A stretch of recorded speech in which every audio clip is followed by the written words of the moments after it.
ఇప్పుడు ఓకే. మళ్ళా సగమే వచ్చింది. This screen is not actually. Okay. నా It's okay. okay, sir?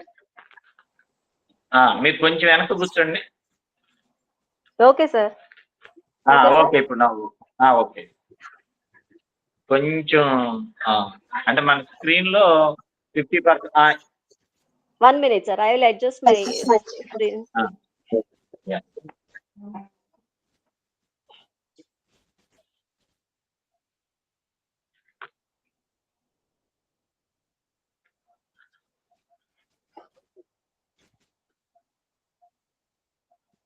Yeah! Okay. Okay, sir? Okay. Okay. Right. ఇప్పుడు Yes, sir. ఎగ్జాక్ట్‌గా ఉంది. Yes, sir. Right. Perfect.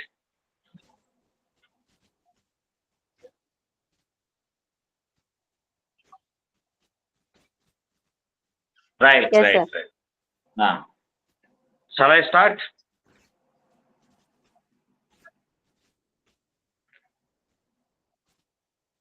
Good afternoon to all. Today we have MPC-004 Social Psychology. Dr. P.V. Radhika Madam is a Assistant Professor, SRR and CVR Government Degree College, Vijayawada. Madam has done MA Psychology from IGNOU itself. Later she became a Assistant Professor in SRR and CVR Government Degree College through Public Service Commission. And Madam is a master's degree in Commerce and Psychology. She is a doctorate. She has been associated with IGNOU last 4 years. She has been taking MPC-004 for last 4 years. Madam has different types of exposure in graduation level and post-graduation level. She is a resource person for different MHRD, Human Resource Development Centers of different universities.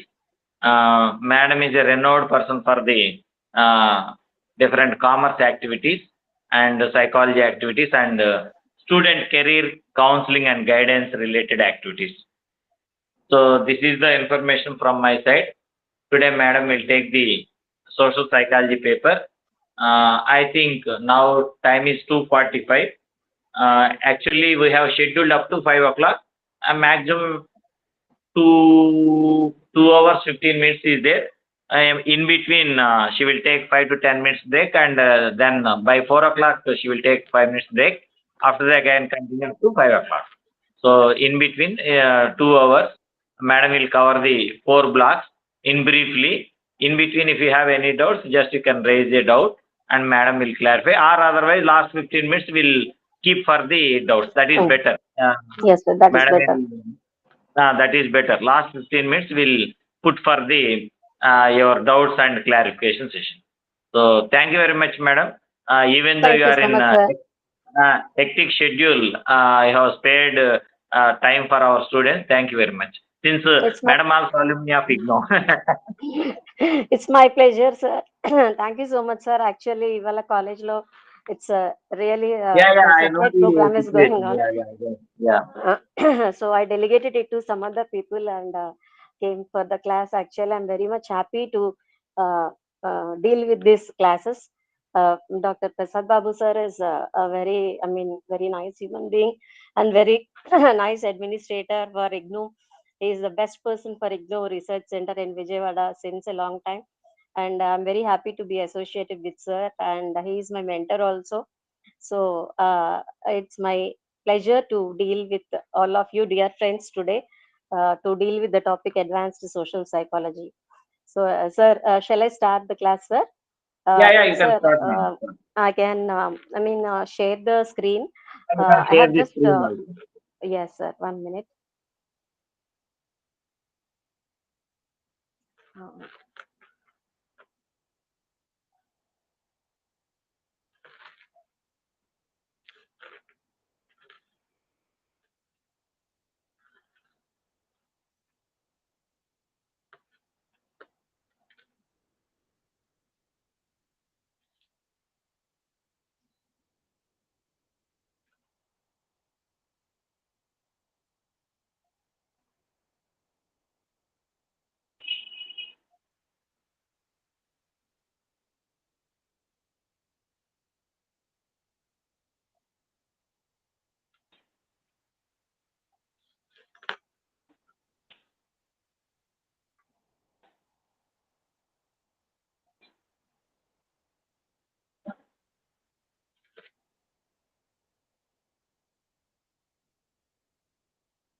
Would you please tell me, is it visible to you, everyone?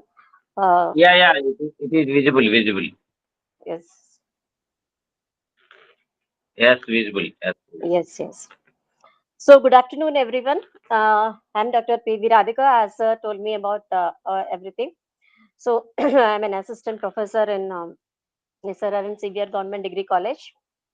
So, here I'm just dealing with in a what do you call, in a tab. So, I could not maybe okay, now is it screen full screen? I have made it. Yes, If yes, ma'am. anybody It's is, full screen. yes, yeah, please It's full respond. screen. If you have any difficulty, please respond. Okay. So,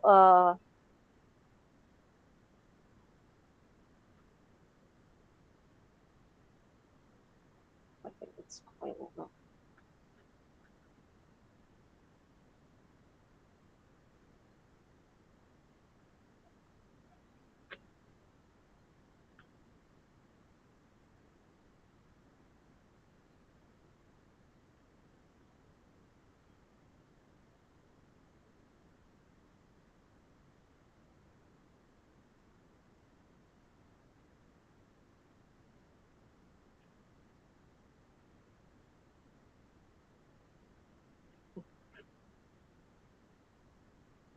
So, if it is okay for this, I'll go with this because screen sharing is becoming a little difficult for me. It's okay, Is it madam. visible? It's okay. So actually, to be frank, we are dealing with the social psychology. It's not a new branch. Actually, today we are dealing with social psychology. It's already a very old branch, which we are seeing since ancient times, since the human has been evolved. And when we have seen the ancient human beings, they used to have this social psychology in one form or the other, in one way of communication or the other. So, but today we have added another word to it, that is psychology. The psychology has been an inherent part of the sociology once upon a time, but today we are seeing it as, I mean, we are learning it as a separate subject, and we are applying it to the modern situations and the current situations, and thus it has been become an important part of our curriculum in while studying the psychology. So, in the first unit, you have the introduction about the social psychology, and what are the things that we see in social psychology, its relation with other disciplines, and what are the main theories in the social psychology. So, I have taken only the important parts, I mean, important topics which are relevant for you for the examination point of view, because we cannot cover all the topics at a time. So, first, in this first unit, we are just seeing the definition of social psychology. It has been told by different scientists as it is a scientific study of the experience, and it is also a behavior of individuals in relation to other individuals, groups, and culture. So, by this definition, we can understand that social psychology is something which is a scientific study. It is scientific study means, science is based on some observations like experiments. So, the social psychology is also based on some experiments and observations that we have to understand, and also the principles and theories. So, in that way, social psychology is a scientific study, and important thing is the behavior of individuals in relation to other individuals. So, as it was rightly told by Aristotle, man is a social animal.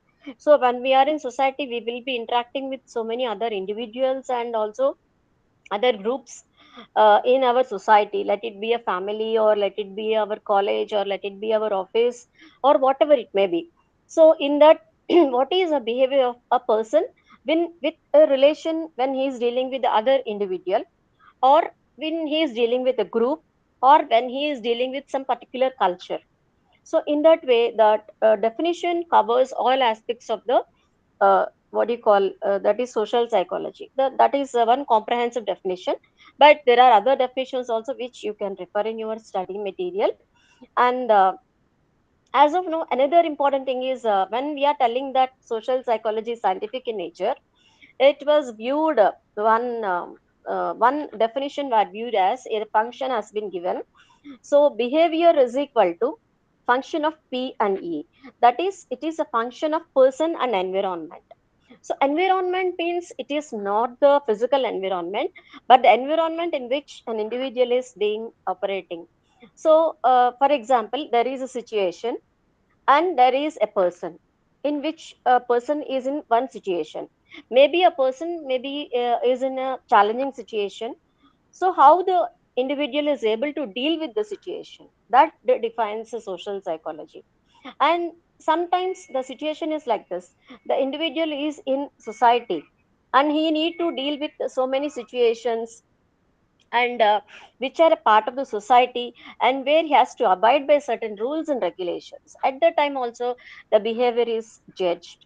So in that way, the behavior is a function of a person and the environment in which he is operating, or the situations in which he is operating. And the second important thing is social stimulus situation and individual bear a reciprocal relation between them. Social stimulus situation means here, that means when he is operating in a society with a group of individuals, and how the situation is and how he is behaving with the situation, they have a reverse relationship. Maybe he will act in a favorable way, or maybe not in a, I mean, unfavorable way. So there is no particular rule regarding the behavior of the individual. It depends upon, differs from individual to individual. So that is about the this one. And second one, causes of social behavior and thought. What are the different reasons for the behavior of social behavior and the thoughts of a human beings? It depends upon the action and characteristics of others. You know, we're very well versed with all our friends, that when we are behaving in a particular way, we are generally depends upon the characteristics of others. So our behavior is sometimes defined by the behavior of the other people. That is number one. And second one is the cognitive processes. The cognitive processes means which are related to our brain functioning. How the brain functioning is, what do you call, instructing you to behave. Sometimes our memory, our reasoning, our belief, ideas, judgments about others. For example, in our families, there will be some sort of situation like, so I mean, there will be I think you are all well versed with Telugulo చెప్పచ్చండి. uh, uh, excuse me, can you anyone respond? Anyone Yes, can, ma'am. I mean, can I mix చెప్పండి both ma'am, Telugu and పర్లేదు. English? Yeah, no problem then. ఇప్పుడు మన We ఇంట్లో మన don't usually ఫ్యామిలీలో, speak. Yeah, Yeah, if I don't actually understand Telugu so much, but okay, we'll okay, try. no problem, no problem, then I'll go with English only, no problem. So the point here is, when we are residing in a family, we will be telling about something like our fathers will be telling to us. See, our great grandfather is there. Once upon a time, he used to tell our stories to us in while sleeping, and he used to tell some values and ethics to us. He used to guide us, and we used to eat a food, some sort of food like this. We used to celebrate festivals in this manner. So we used to follow certain traditions. In this sort, they'll be telling certain things to us. That is called memory. Means that will be stored in our memory, and we act according to those instructions given by our fathers or mother or grandfather, whoever it is. And sometimes we do with reasoning also. Why we should behave like this? Why we should not behave like this? And beliefs are certain, what do you call, predispositions. We put some a predisposition that we have to believe, we have to do like this only. That means when there is a red signal, we have to stop on the road. When there is a yellow signal, we have to start, and when there is a green signal, we have to move. So in that way, there is a one belief or some certain things which are mean, in society there are certain beliefs and ideas and judgments about others. Sometimes we may form wrong judgment about others. That is also one bias is there. So all these things also cause, I mean, all these things form a part of the social behavior. Then another important thing is ecological variables. Ecological variables form a part of our environment, that is the direct or indirect influences of the physical environment, that is in which we are operating, that is we can say the ecology, that is the influence of the environment, that is the temperature, the heat, light, or whatever it may be, the physical features which we are talking about, that is a noise, which sound or temperature. So the social behavior, because sometimes if it is too heat, we are not in a position to talk in a proper manner. So in that way, those variables also have an impact on our social behavior. And cultural context, this is also very very important. Cultural norms are very very important.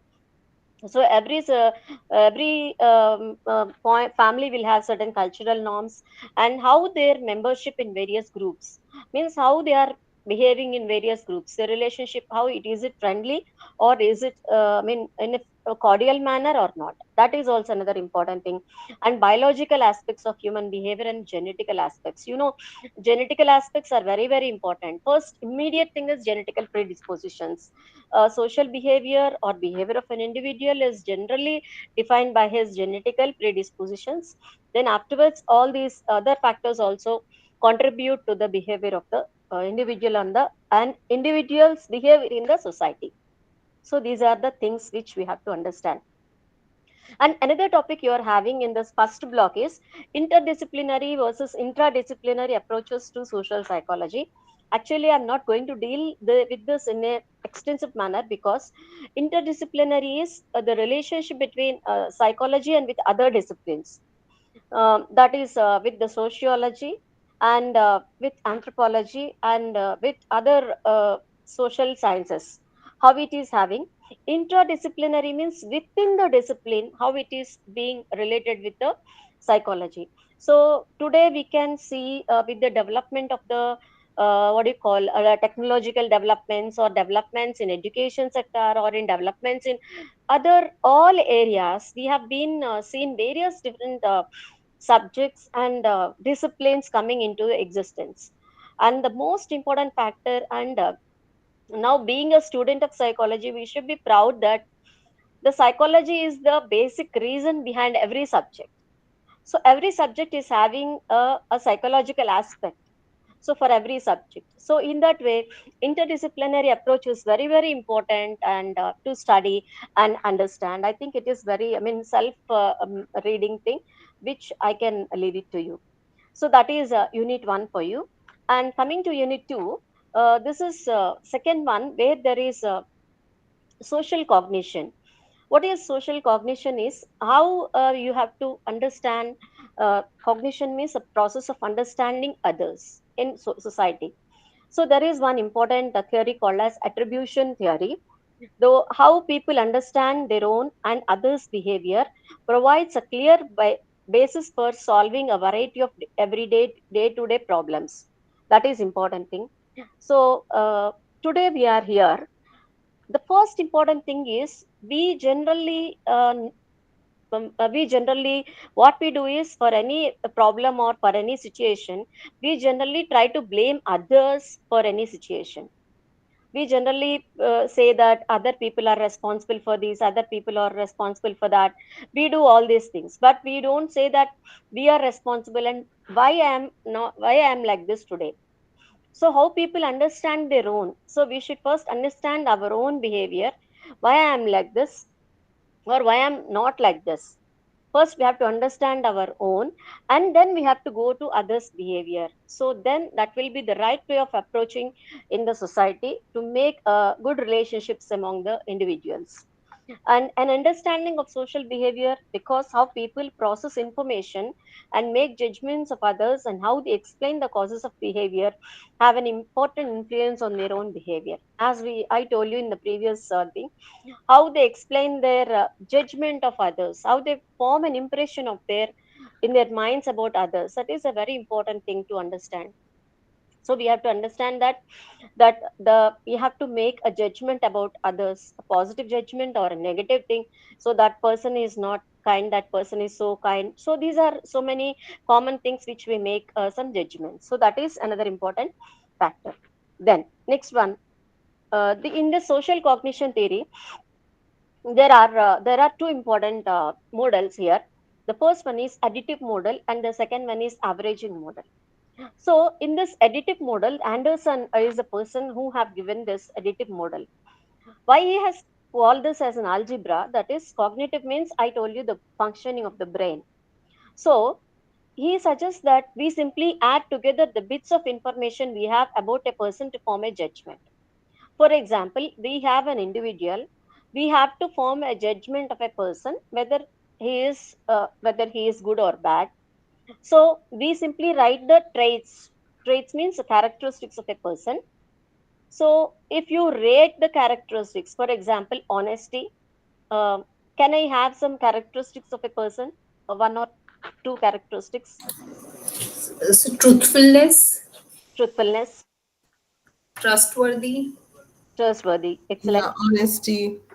Honesty. So we take three parameters: truthfulness, trustworthy, honesty.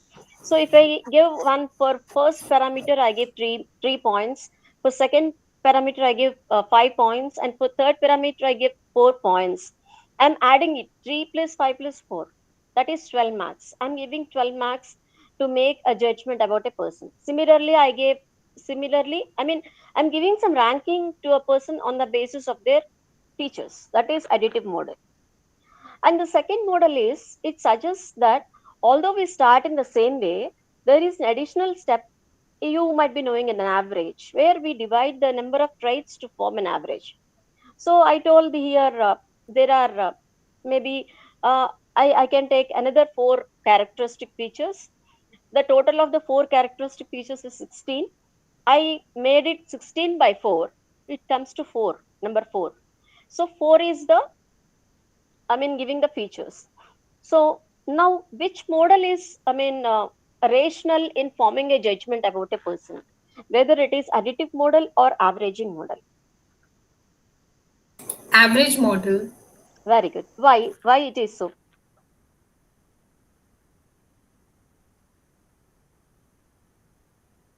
You're right.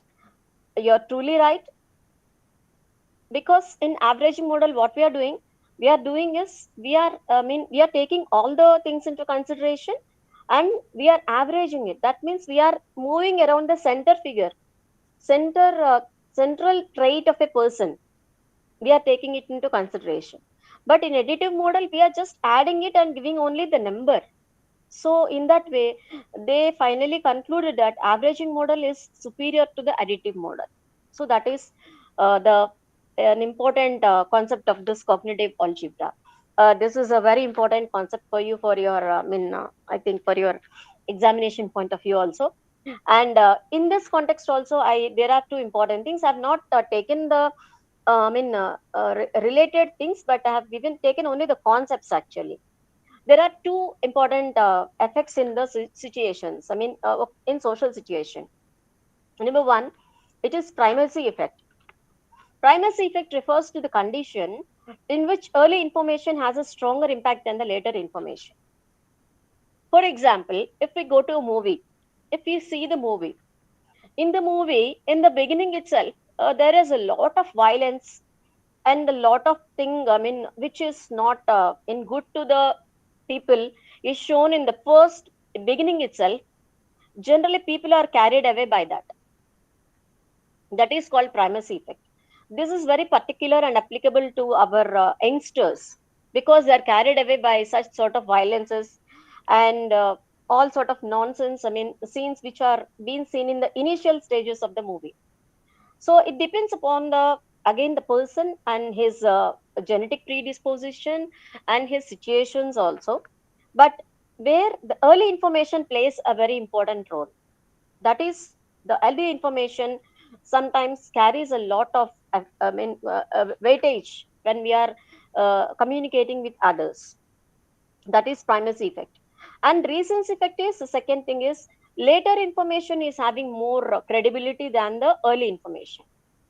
So then even this applies to when you are writing the exam also. So when you are having the early information as having stronger impact means you should give impression means we attempt the questions which we are well versed with. So that is primacy effect. And recency effect is something where sometimes later information is having more credibility. It depends upon the situations in which we are operating, and in the behavior of the individuals and the genetic predispositions, and a multiplicity of factors contribute to these two things. So just remember these two effects, primacy effect and the recency effect. Dear friends, I think, am I going with a reasonable speed, or am I going a little bit more speed? Please respond so that No, it's okay, ma'am. We are it's getting okay. it. Yeah, Yeah, it's yeah. okay, Thank ma'am. you. Fine, ma'am. Thank Fine, you. ma'am. Thank you. Thank you. Then another important topic for you is, yeah, this is schemas. Schemas is they are organized bodies of information stored in our memory. The information in a schema provides a representation of the way in which the social world operates, as well as allowing us to categorize and interpret new information related to the schema. Schema is also something which we called it as a belief. Actually, belief which we have in our stored in our memory. Sometimes organized body of information means, for example, if I ask you how the how a college looks like, or how our house looks like, we have some idea in our brain. Or how do we cook certain type of a biryani, means we will have a certain type of picture in our brain. That is called the some organized body of information stored in our memory. So in this way, in society also, how the society is operating, and how the societal norms are being followed, and how the law is operating. For example, you take the regulatory things, that is legal things, how they are operating, and how the political system is operating. So everything you have some representation, and you have some what do you call some what do you call understanding in your brain about all the things. That is called a schema. So but how you have to categorize that and interpret the new information which are being added to these two informations and related to the schemas, that is very important thing. So how we are interpreting the new informations being added to the schemas, so that is one important concept. And another thing is prototypes. Prototypes are very important, people. They have in case of person perception, are organized into schemas. The personality types, when we are talking about schemas, we derive some certain personality types. So those personalities are known as prototypes. So they have some meaningful personality type. For example, I have a personality type called A. He is so affirmative, he is having so much of dignity, he is having of so much of honesty, he is very much what you call discipline, and he is having integrity. So these type of things which I am defining for a particular person, they are known as what you call prototype. So that a perception is how we think about others, how what is a person's understanding, or what is his feeling about others, is perception. Perception is related to the sensory organs, actually. That is sensory perception. That is when we see a person, when we touch a person, when we understand a person by listening to his words, we form some impression. That is called perception. So generally it is referred to in the sensory way. So schemas and prototypes are another two important things referred to in this first unit. Then coming to the next one, in this BEM's self-perception theory, this is also a very important thing. He is Daryl Bem. He is one psychologist and social psychologist. He developed this self-perception theory. This theory represents one of the most influential theories in social psychology. How self knowledge unfolds. So everyone is having some self knowledge. So, but how it is been, I mean, opened, and it has been becomes evident in particular situations. So it has been developed by the social psychologist Bem.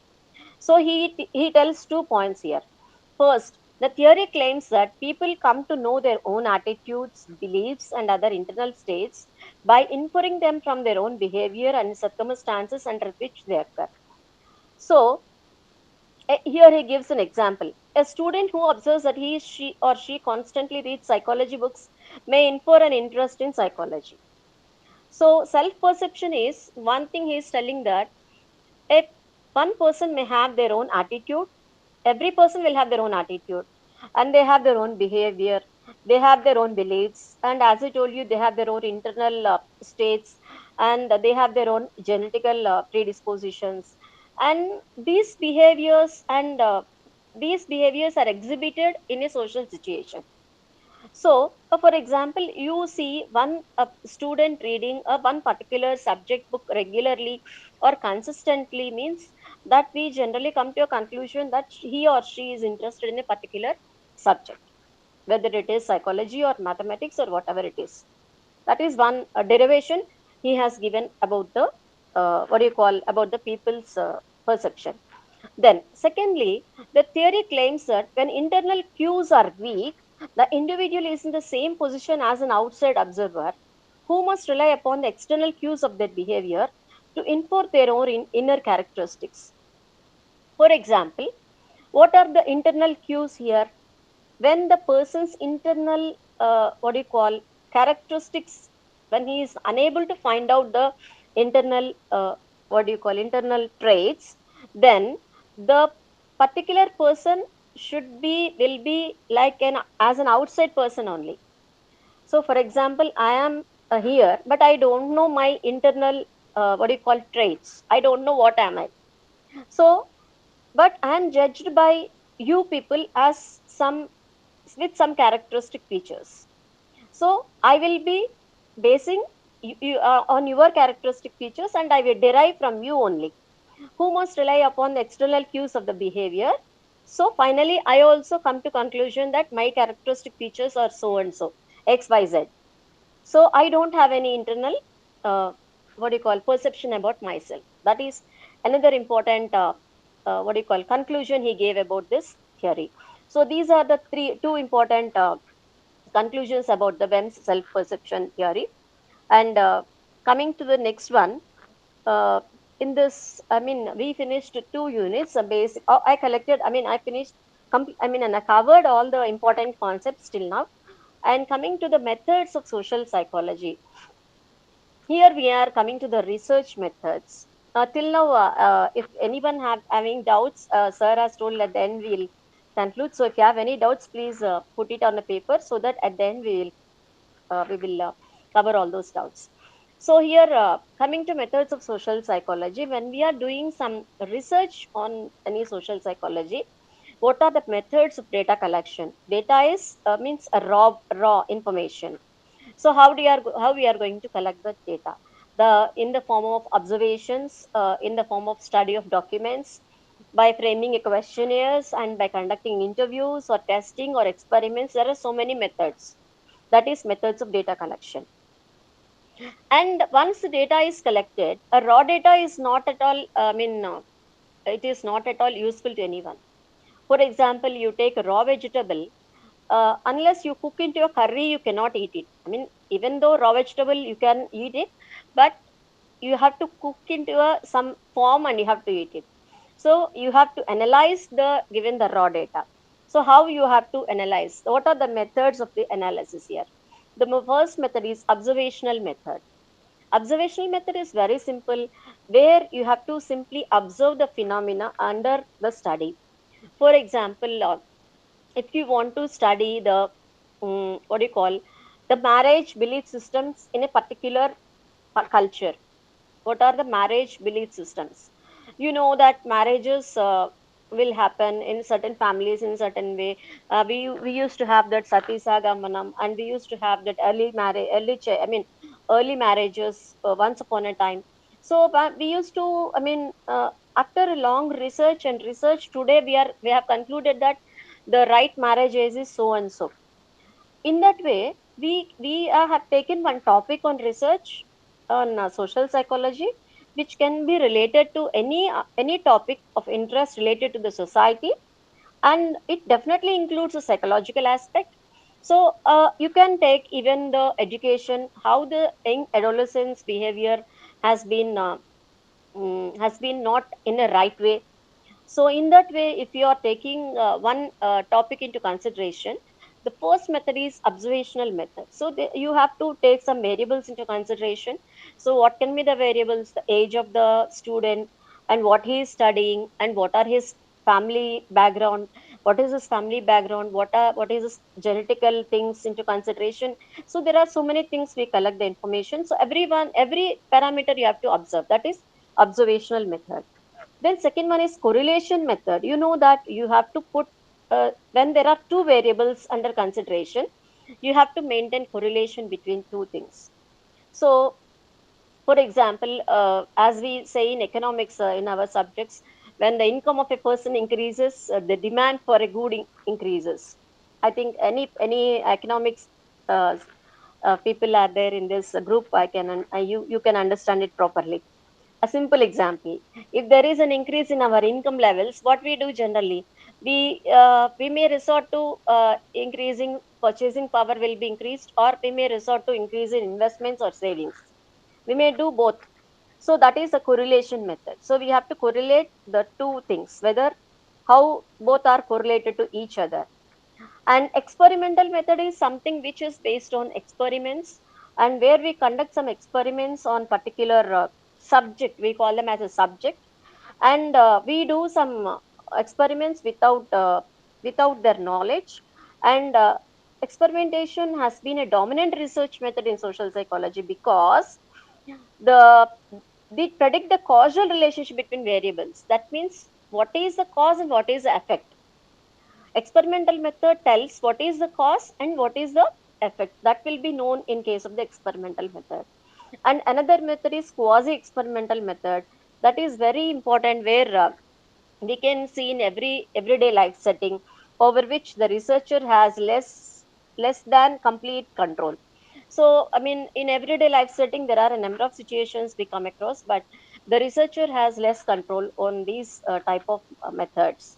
So these are the methods of analysis. You can go into a little bit of these each of these methods, so that you can understand them. These are also self explanatory things of methods of data collection. And another method of this thing, data, what do you call, analysis, is ethnography. That this is a very important one. Ethnography is literally about writing about people, right? If you see, it's like a biography, it's like autobiography. All these things come under the ethnography. That means after a research conducted through ethnography, we come to this particular word like ethnography. It is in ethnos in Greek, means folk or people. Folk means it's a group of people, and graphia stands for writing. As you know, graphia stands for writing. So it is writing about people. That is known as ethnography. So ethnography literally means a portrait of people. So you know about experiments with truth of Mahatma Gandhi, or ignited minds of the APJ Abdul Kalam, whatever it may be. All these things come under the category of this ethnography. It is a written description of the particular culture, customs, beliefs, and behavior based on information collected through field work. Sometimes we write on our own, that is autobiography. So if we write about others, it is biography. So you want to write about a person, a very prominent person, so we go to field work. We directly don't meet the person, but we just collect the information from some informational sources of their friends or relatives or other people. So we collect information from them. So how is his, what is his behavior, what is his specialities about him, why he has been so much legendary person. All these questions we ask them, and we get the information from them through field work. That is very field work is a very important feature in the ethnography. So ethnography is characterized by these points: gathering data from the range of sources like interviews, observations, conversations, and documents. So it includes all these things, and studying behavior in everyday context rather than experimental conditions. It is not only one single way of understanding the behavior of a person, but it is a regular thing. Means it should be continued for over a period of time, and using an unstructured approach to data gathering in the early stages. So the key issues can emerge gradually through analysis. Can anyone explain this point? It's an unstructured approach to data. Why is it necessary to use unstructured approach? And perhaps what is a structured approach also?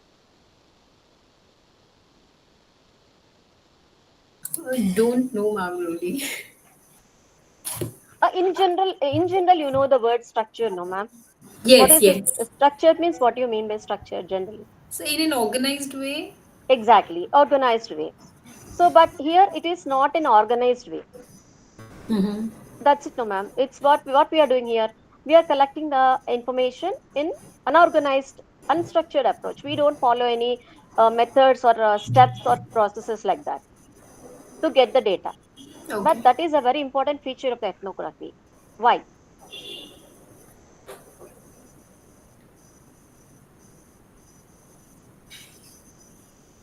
If it is organized, what happens is so everything is prepared and everything is answered in a biased manner. So unstructured approach means if you are asking questions, no, ma'am, we don't ask like this. We're like this. What is your name? That is first question generally we ask. We ask in a particular way. Where have you studied? And from which college you have been graduated? This is the structured approach. But in unstructured approach, we come from down also. Okay. From which job you are from, and immediately we go to the stages of life cycle of a person differ. Actually, maybe we go from a last cycle, that is maybe from a middle level age situations to the initial level stages. When he was in a childhood, what was his approach to the society or to the people or his characteristic features. In that way we make what do you call a combination of the characteristic features, not in a processed manner but in an unprocessed manner, so that the answers will come in out in a proper manner, means in a right way.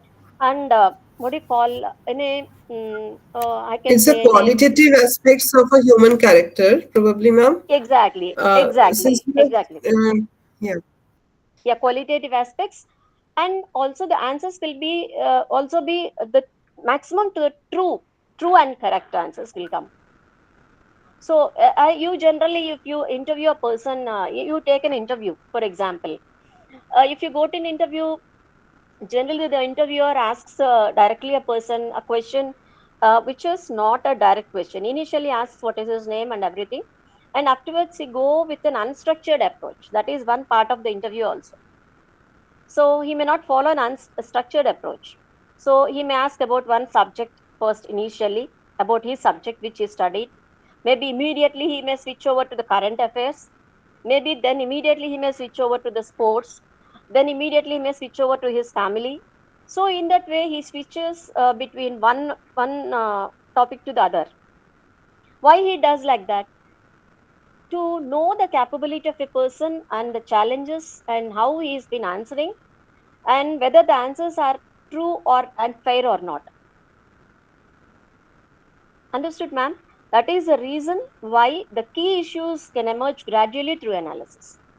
So the analysis should be a true and fair analysis should be done. For that purpose only, we need to use an unstructured approach to collect the data. Data is, as you told, it is a qualitative analysis of data to write about a person. And last important is comprising an in-depth study of one or more two situations. So it is also maybe a study of one or more two situations. Maybe one situation may tell about a person, that this person is so and so person.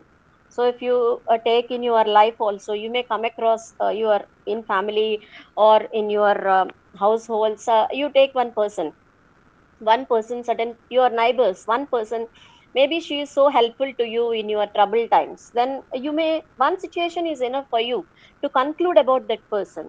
She is so helpful, she is so kind. In that way you can come to conclusion. So in that way these type of things are being used in ethnography. I mean, this, not only this, it's a combination of all these things will be used to write about a person. This is one type of method of research used in social psychology. And coming to the next one, the last unit of this particular first block is the current trends in social psychology and ethical issues. This is a very important, a question I think which has been asked very frequently in your examination papers. Social psychology applications where we are, applying this psychology. or social psychology is today, as I've told you, today we have seen so much of development after our industrial revolution. Industrial revolution is after 1970s. We have seen a lot of development in technology and in education sectors, in agriculture sector, in service sectors. So a lot of things have happened even in medicine, health. So the applications are like this in population psychology.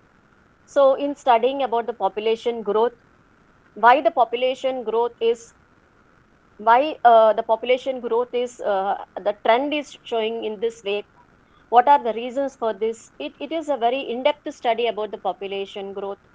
And second thing is health psychology. Health psychology is something which is related to the health conditions of a person, and why he what are the different types of diseases and how to deal with them, and what are the different areas in the health and medicine and community health medicine services. All the different areas come under this sector. And environmental psychology is very very important today, because environmental is playing a very important role, because our psychology, our brain is being affected by the pollution. So environmental psychology is one thing where you take two aspects here. One is the physical environment in which you are being situated, and the other thing is environment is the physical, I mean the real environment in which you are being. We are part of the environment, and we are to see that the sustainable practices should be followed by everyone to save our earth. So in that way, our psychology has been how it has been affected by our environment. And industrial organizational psychology, this is a very important thing, because industrial organization consists of so many employees, so many workers, so many supervisors, managers, so many people. So it is a people means whenever there are more number of people, there is a need to understand about social psychology. And legal system and social psychology, perhaps today every crime, every crime we are seeing day and day, every crime we are seeing in newspapers every day is just only the factor is due to the psychological what do you call problem, psychological problem, but many are not aware of that. That is a basic reason. There is a lack of awareness about psychological problems. So we as a psychologist and you as a psychologist tomorrow should contribute to the society by telling that these you should I mean our future should not get disturbed by such type of crimes, by involving in such type of crimes. When there is some psychological problem, maybe sometimes the particular person or a particular youngster, or maybe even middle aged people also, they don't know that they have their psychological problem. So that's why there is a need to spread awareness on this particular thing. So because of that, there is a link with the legal system and police also. So involving the crime, criminal psychology is also another important branch. Today we are having criminal psychology is having a lot of things to do with the what do you call the fingerprints and all those forensic science. Forensic science, that is also an important part. So these are the applications of the social psychology. And some ethical issues in social psychological research. So ethical issues means what is right and what is wrong. Ethics tells us what is right and what is wrong. So one important thing is deception. So deception is we are not supposed to do, I mean cheat, or we should not resort to any deceptive practices in doing the social psychological research. Research means here we are so now this paper tells you how to do, I mean research, and how to do certain studies on certain important societal topics which are of more relevance today. So in that way, you are not supposed to, I mean go for deceptive practices. And informed consent is very very important. And you everything, when you are doing a certain research, you should take the informed consent of the parties. And debriefing is you should give a brief about the particular research. And minimal risk, you should see that the risk of doing that particular conducting that research is to the minimum initial stages. Maybe if it is maximum, it will not encourage you to go for further research also. So that is about the ethical issues in social psychological research. So I think this comes to the end of our first block. Uh, shall I continue with the second block now? Uh, are you just bored with this? Sir told like second at the end of the second unit we'll take a break. Yeah, ma'am, we can go ahead. We are Yeah, yeah, enjoying the session, ma'am. yeah. Thank you so much for this. If you are understanding, that is a good thing for me. So because it's a very nice subject, ma'am. Psychology is a very nice thing. And one thing is self learning is very important in psychology. That is, you have to understand that the more you learn, the more you understand.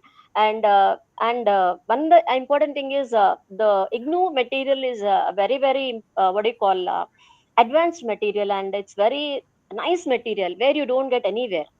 So I just read only this material only. This is a very the number one material. So you just go through this material, but you can change the sentences in your simple form. That's the only thing you can do.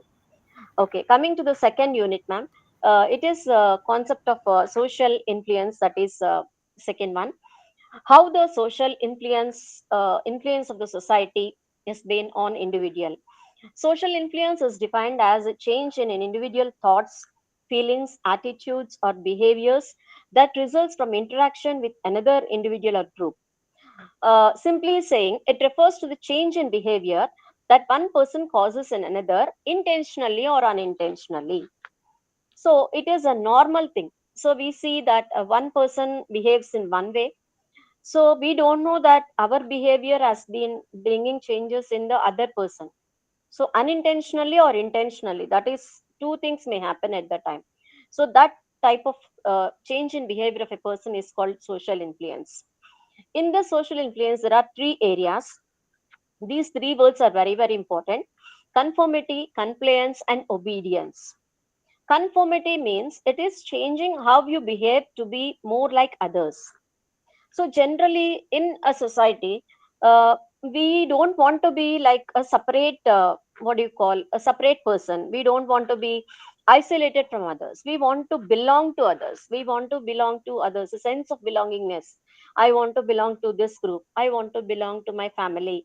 I want to belong to my office. I want to be one of my group in my office. So that type of thing is called conformity. So in that way you have to behave like others you behave, so you don't want to behave indifferently.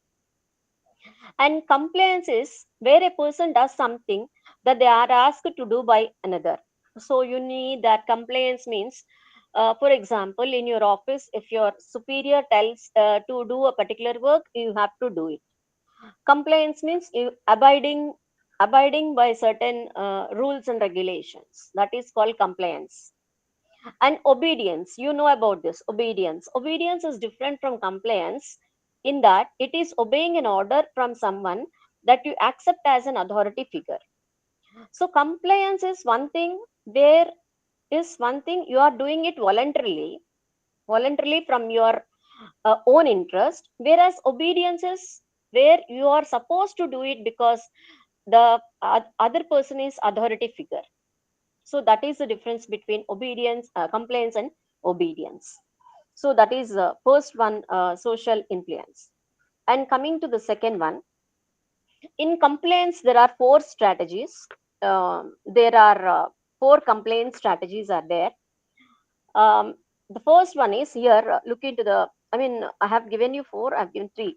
Yeah, first one is you just listen to this. These techniques are very important for your. I think short answers they may ask you these three techniques: foot in the door technique, door in the face technique, and low ball technique.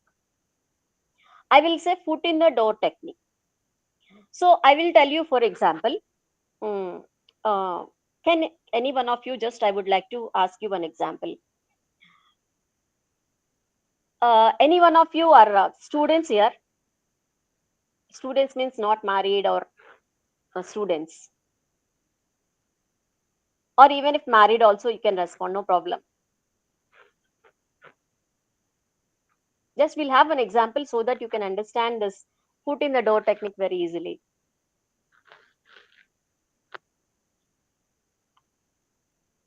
Is Yes, ma'am. anyone? Yeah, Yes, ma'am. I'm yes. married and I'm a student also. Oh, so nice. So I will consider you as a student only, ma'am. Okay. So Thank your you. good name. Your good name, ma'am. Madhavi. Madhavi. Dear Yeah. Madhavi, first thing is, as a student, maybe as a wife, first thing is, I would like to ask about your husband. He's a very cooperative or not? I should not ask in this platform. So maybe for one thing is, maybe you want to go with your friends for a trip for 4 days to some place. Okay. Okay.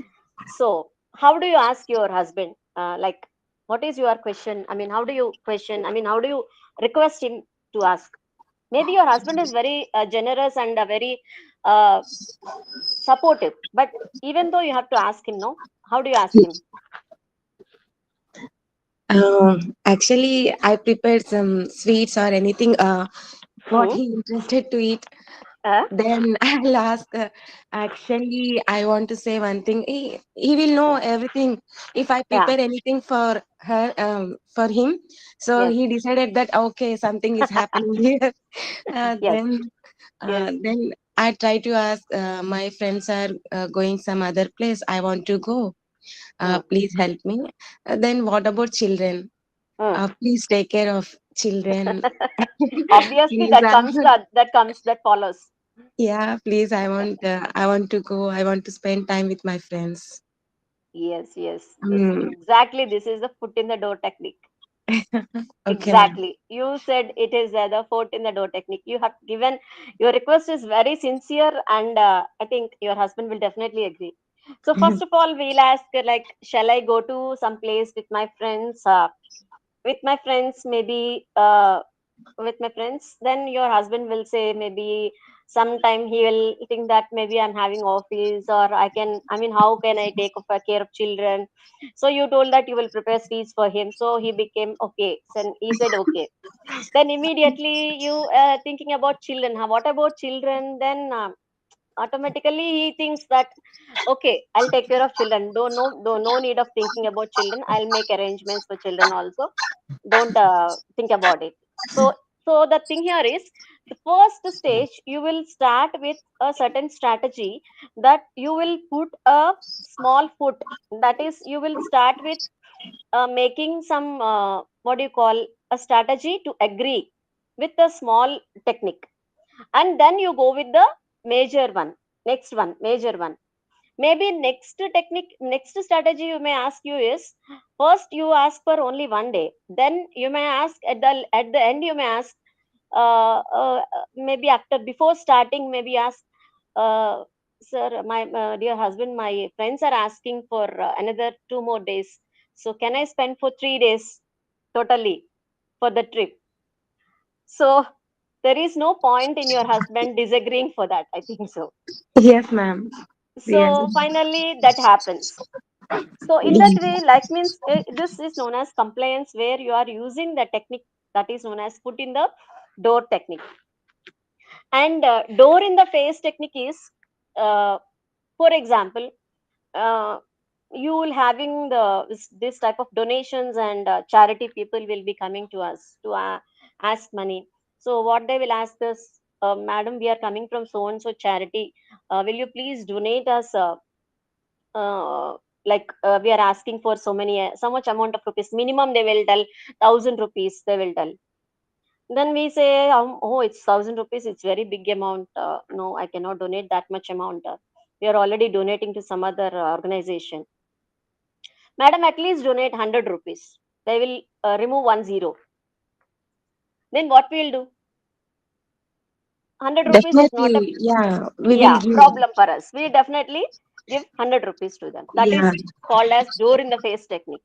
Wow. So here the two strategies aim at what you call the manipulating the situation and complying to the situation, but it's not cheating the people, but it's where you are adopting to a strategy where you are seeing that situation is happening by using your psychological strategies, and making the person to to accept your way of understanding. That is called this foot in the door and door in the face technique. And then low ball is a very important technique is, generally we see in markets, if you see the prices of any particular sarees, we ladies generally for sarees or certain things, if a shop is opened for the first time, they will put lower prices for more and more sales. Then after 1 month they have reached their targeted sales, then what they'll do, they will improve, increase their enhance their prices. So to enhance their prices. So why? Because already the targeted sales have reached to a certain extent, then they will they have a belief that this sales number will not come down after some period. So then they will start improving, enhancing the prices of the all the different types of items on a slow basis, not everything. For for one chunk of for one pattu sarees or one silk sarees, for dress sarees, they will slowly increase the prices of each item. So in this way also, low ball technique is, for each situation you will go on making the, what do you call, the negotiations in that way. That is low ball technique. So in this way, the compliance is, you are complying to a situation on your own voluntarily, as I told you in the previous slide. So in this way you are using these three techniques to understand a person, or to to make compliance to a particular situation. So in this way you are becoming a part of the society. That is first one. So in that is compliance. And coming to obedience, I told you about compliance, conformity and obedience.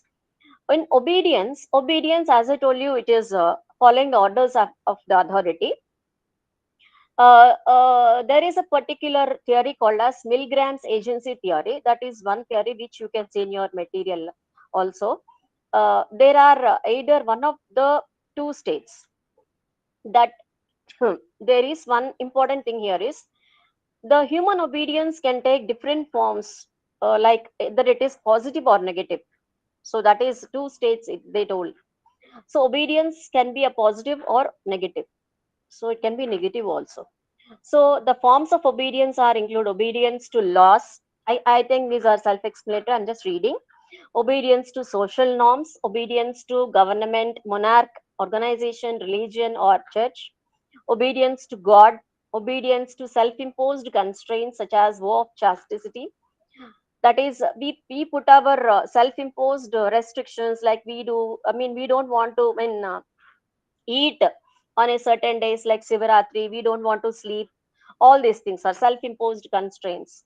Obedience of a spouse or child to husband or wife or parent respectively. Obedience to management in the workplace. These are all the examples or forms of human obedience. This is about obedience and compliance. Then that is about first unit. And coming to the second unit, pro-social behavior and factors contributing to pro-social behavior. Generally, pro-social behavior is, it is any act performed with goal of benefiting another person. It is already it is generally an act which is benefiting another person, means it can be a charity act, or it can be helping the other person, or one person is always, sometimes you find in a society you will find every time one person who is very much helpful to other persons. You will find definitely such type of people are called pro-social people. Pro-social behavioral is often accompanied by psychological and social rewards for its performer. In the long run, individuals can benefit from living in a society. So, this point you have to understand properly. Pro-social behavior, when a person is doing some benefit to others. For example, if I'm doing some benefit, or if I'm doing, I'm writing some project for for us for my friend or my colleague. So what my thinking is that she may also do some help to me in times of need. When I need some help, she will also do to me. So keeping it that in that view, I'm doing that, helping to her. That is pro-social behavior. In other way, there is one concept called altruism. Altruism is not like pro-social behavior. It is any form of voluntary act intended to favor other without expectation of reward. In altruism, you don't expect any reward. You just do the particular act voluntarily, only on your own, what do you call, intention, own purpose. That is called altruism. So that is the difference between the two. Then factors affecting helping behavior. Uh, when we want to help others, generally when we want to help others, what are the general factors help? They are physical attractiveness, similarity or kinship, religiosity, victim's perspective. Whenever there is any accident or emergency, in that time, victims uh, necessity, personal experience, identifiable victim effect, attributions concerning victim's responsibility, positive friend influence, gender, age, personality, effects of positive moods, feel good, do good. So when we want to help others means these are the reasons why we want to help others. These are also self-explanatory. Then coming to next slide.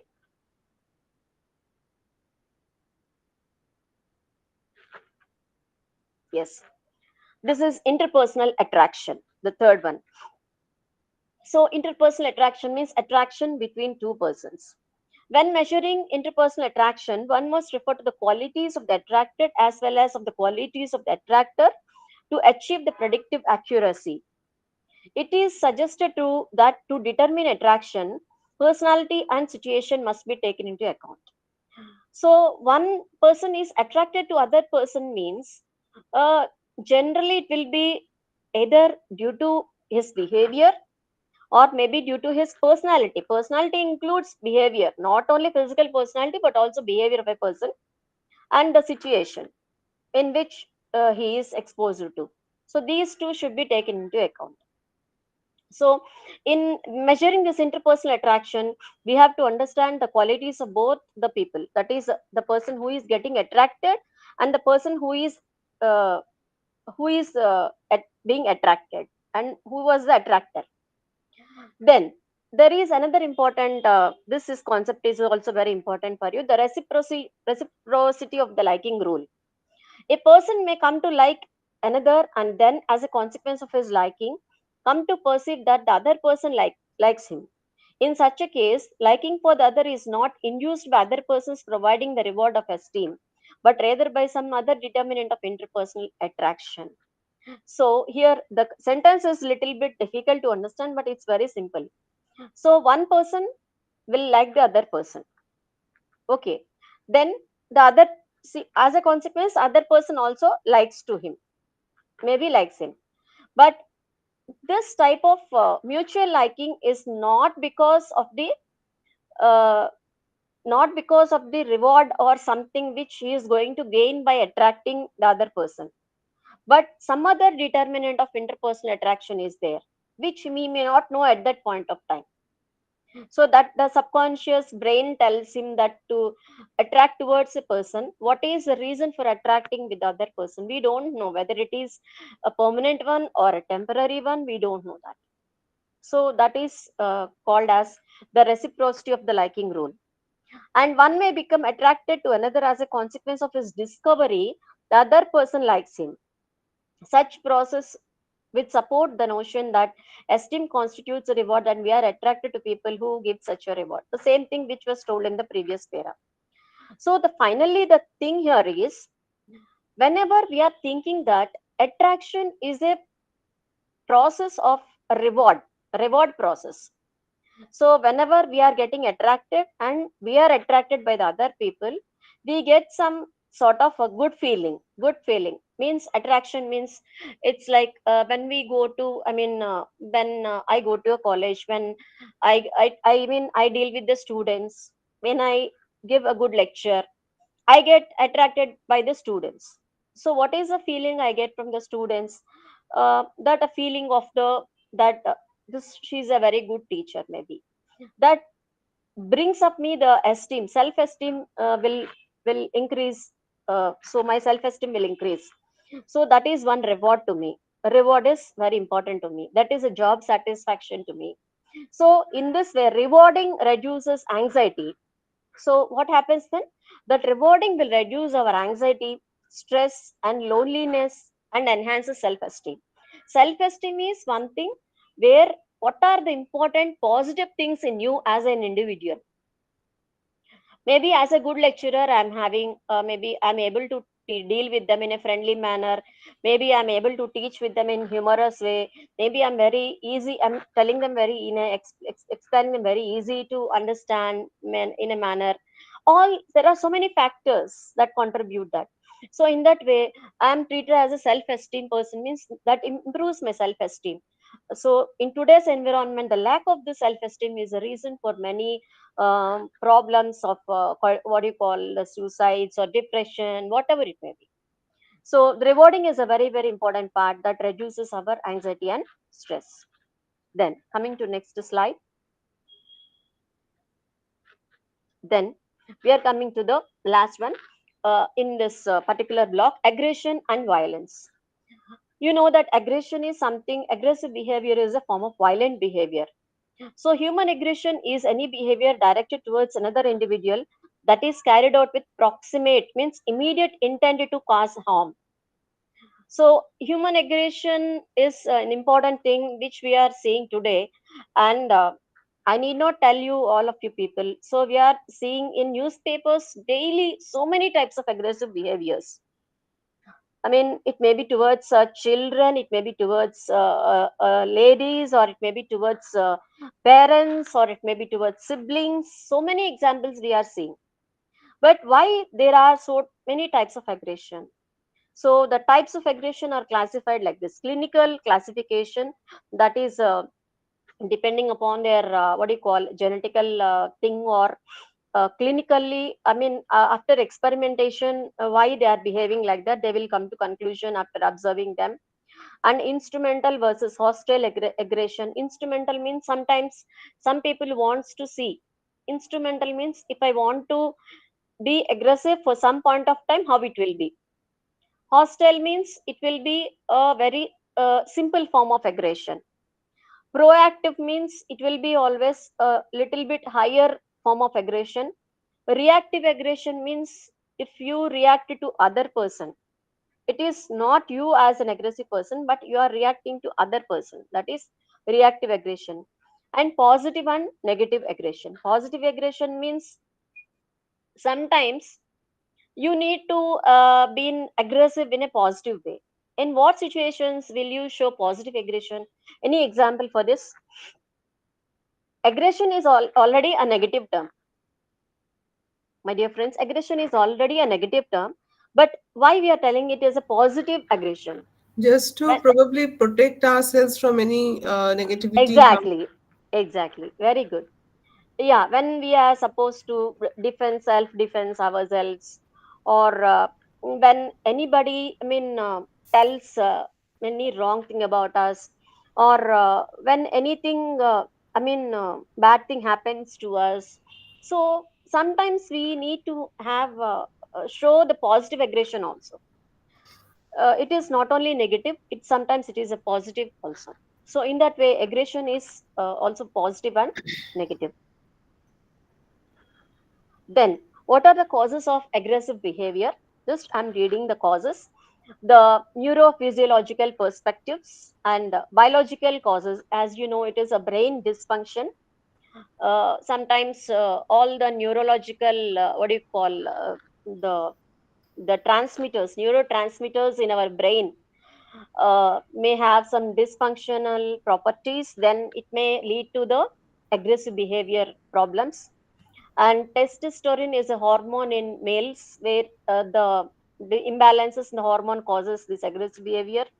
And serotonin is a negative, I mean it is an what do you call, it is a bad hormone. So that is also an important thing. Increase in this hormone leads to aggressive behavior. And nutrition deficiency, which is already neglected by so many, I mean so many. Nutrition deficiency is one important thing. When we are not eating nutritious food also, it may not, I mean why, when we eat nutritious food our brain will function properly. When our brain function properly, it does not lead to brain dysfunction, so that will lead to the healthy brain. So healthy brain means healthy food. So that is a link between the two. And environment and genes. and parental rearing style. This is very, very important. Parental rearing style is a topic subject of today. How parents are dealing with their children in today's society, and how they are behaving before, I mean, in front of their children, how they are behaving, and what words they are using, and how they are dealing with the situations. This is a lot of research topic. You can deal with this type of topics to get more and more of awareness in the society. And parent child interaction pattern. See, today we are seeing such a interaction pattern where today's so many parents like us, we are so much busy with our jobs, and so many are giving mobile phones to children, and we need not give to them also. They will take the phones from us, and they will do, I mean, play games, or go with the chatting or social media, whatever it is. We have seen so many types of negative instances because of this social media and all those things. So in that way, the interaction between in the family members is coming down, and because of the nuclear families also, that important thing we have to consider. And parental influence on children's emotions and attitudes, how their what are their influences. Sometimes children may say like this: if children does not get good marks. Recently one of my friends mm, child got he got how many marks, 75 marks in mathematics. Then she was scolding, why you got 75, you should get more than 90. I don't understand. My thinking style is different. See, you should leave everything to the child, but you should be holding the child. Both things should happen at once. So both things should happen at once. So child's perspective is something different. His type of understanding, his interest is different. You should be able to catch the take the hook of the interest of the child, and you should understand him properly, and you should bring him properly. That is very, very important. And you should very used to, I mean, influence on children's emotion. You should be what do you call, you should not be punish the child, but you should be assertive with the child. Assertive is different from punishing. So punishing the child is leading to negative consequences. But assertive, being assertive means you should do like this, means you should tell him a reward, and assertive things also may happen. So that is another thing. And difficulties with peers at school, friends and peers at school. Maybe there are so many things happening at school. Sometimes children will not be, I mean, able to what do you call, inform these things to the parents also. That is also another important thing. And predisposing child characteristics and environmental stressors. As I told you, temperature, crowding, noise. If there is so much of crowd, also we may have aggressive behavior. Then coming to this, last important thing is how to, I mean, reduce aggression. What are the main interventions things? The first one is parent training program for reducing antisocial behavior in children. So today and tomorrow, many things are happening. We are counseling sometimes children, and we are counseling children not to do, I mean, bad things, good things. But in one meeting, one person, one important chief guest told that today it is not the children that need counseling, it is the parents that need counseling more, because they should know how to train their children in a proper manner. And they should develop a program how to make children and make them more proper good citizens of our country. And training using videotapes, that can happen in organizations also. Even in organizations also they can conduct all these things. And other training programs. And failure of parent training is another important here. And management of hyperactivity. Whenever you see a particular child having hyperactivity, we don't understand that the child is hyperactive because of some problem called ADHD, but we should be able to have an awareness about that. And interventions at schools, this is not happening since a long time. Even governments are pressing on this issue that all the education institutions should have a one counselor and should take care of their problems. No one is taking care of this. So all these are the interventions to reduce the aggressive behavior of the children and even adolescents also. So I think with this I completed the second block also. So shall we have a break now? Hello, anyone, sir? Um, Yes, madam. Yeah, sir. Yes. Sir, can we have a break now, or shall I continue? What is the course of action? Just Take a tell break, me. madam. Take a break, madam. 5 to 10 minutes. So how much time we'll have? That is up to you. 5 to 10 minutes, madam. You ask the participants. Is there will and wish? I'm ready for whatever it is. Participants, you We just will tell ask me. the participants. If they are Yeah, you ask the interested, participants. Yeah. Madam, it's up to you, madam. You have to tell us because you are the one you are presenting, and I think you are Yeah, too yeah. busy also today. But you have to tell us. So, We are just sitting in front of so the monitors, right? so we'll take 10 minutes then. Okay. We'll be back by 4:15. Okay. okay, madam. Okay, madam. Yeah. Thank you.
Hello.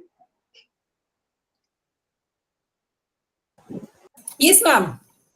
Yeah, shall we start? Yes, yes, sure, ma'am. Yeah. Madam, you can start. Yes, sir. Thank you, sir. Okay, continue. Yes. So again, I'm presenting the third unit, third block. Just tell me.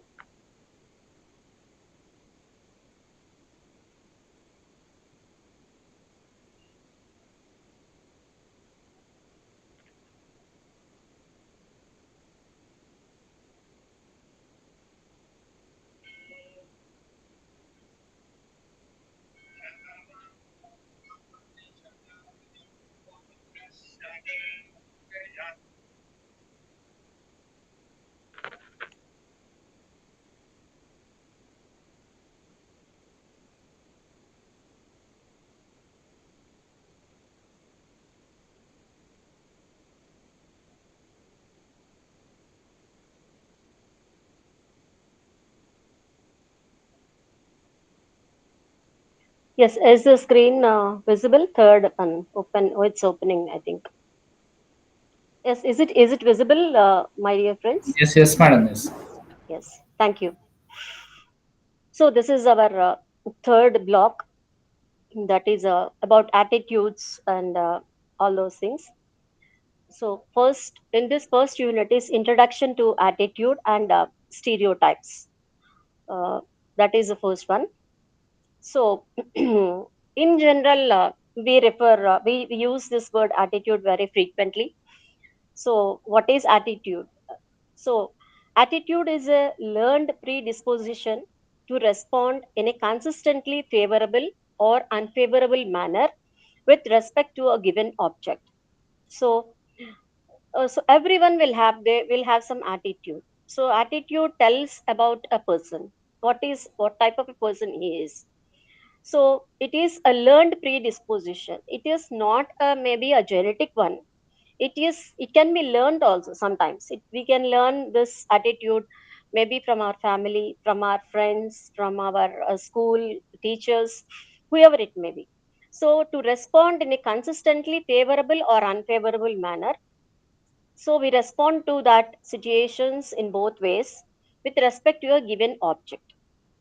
So there are three components of this attitude. They are balance, multiplicity, and consistency. Valence refers to the degree of favorableness or unfavorableness to the object or event in question. That is, for example, if you see a particular event, whether you are favorable to that particular event or situation or unfavorable, that refers to the balance. Then multiplicity is the number of times the component is, I mean, having its own relevance. Means the more the number of times you are being favorable, the more the number of times it is good. Or in the way, the more number of times it is unfavorable, the more the number of times it is having its own uh, consequences. And third one is consistency. You might be knowing consistency is, so it is having uh, being more consistent in a way that it is maintaining its stable level among all the other factors. So then we refer to the characteristics of attitudes. That is another important topic for you. So attitude is learned. I gave just only the side headings here. Attitude is learned means, I already told you that it is learned by a person from a situation or from any person or from any event or anything. And second one is attitude gives direction. So sometimes uh, one attitude gives you some direction to go in this way, to go in that way, I mean, in our life also.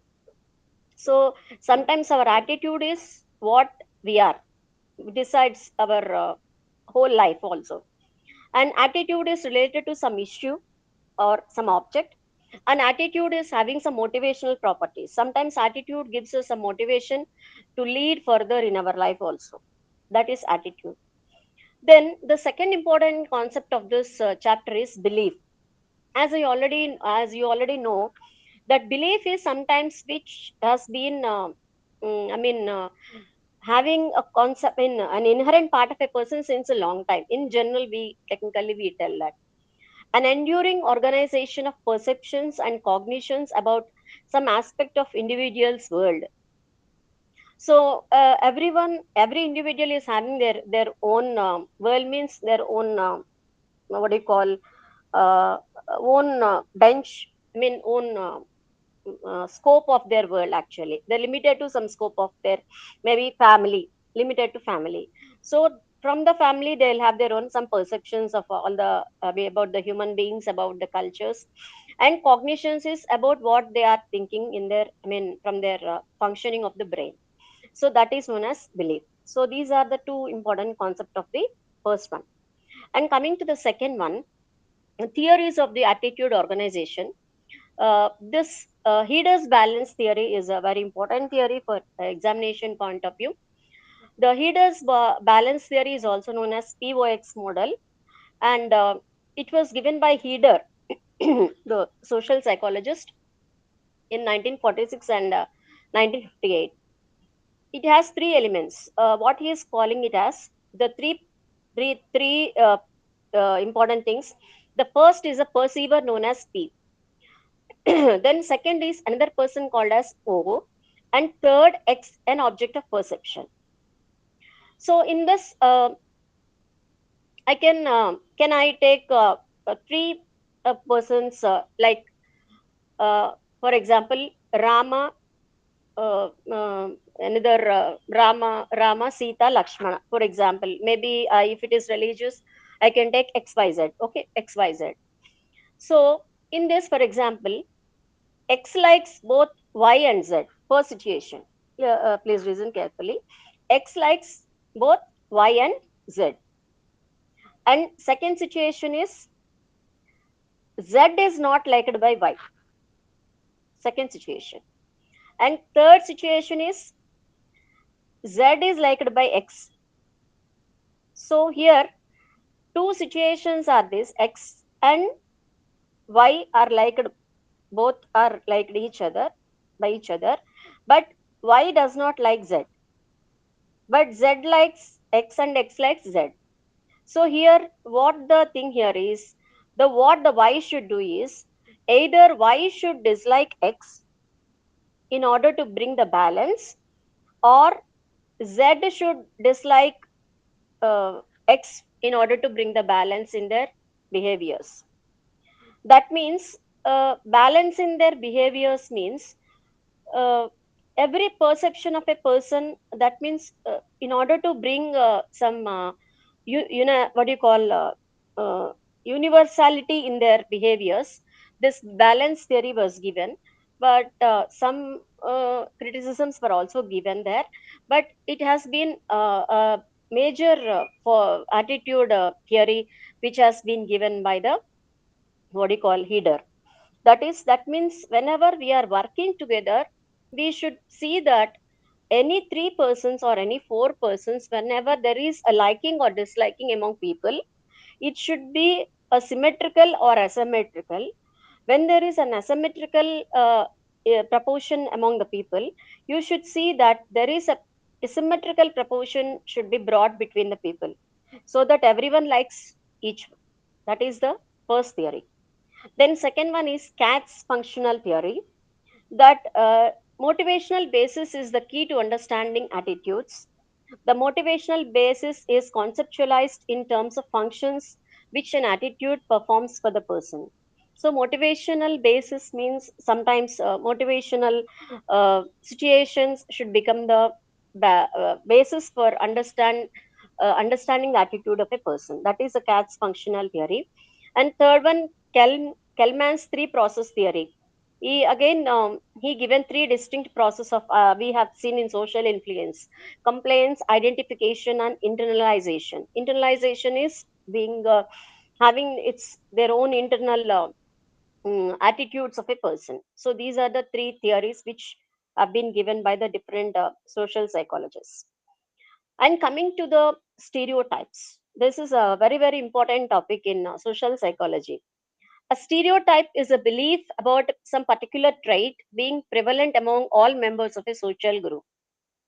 So, so what is a stereotype? It is a particular trait belonging to being prevalent among all members of a social group.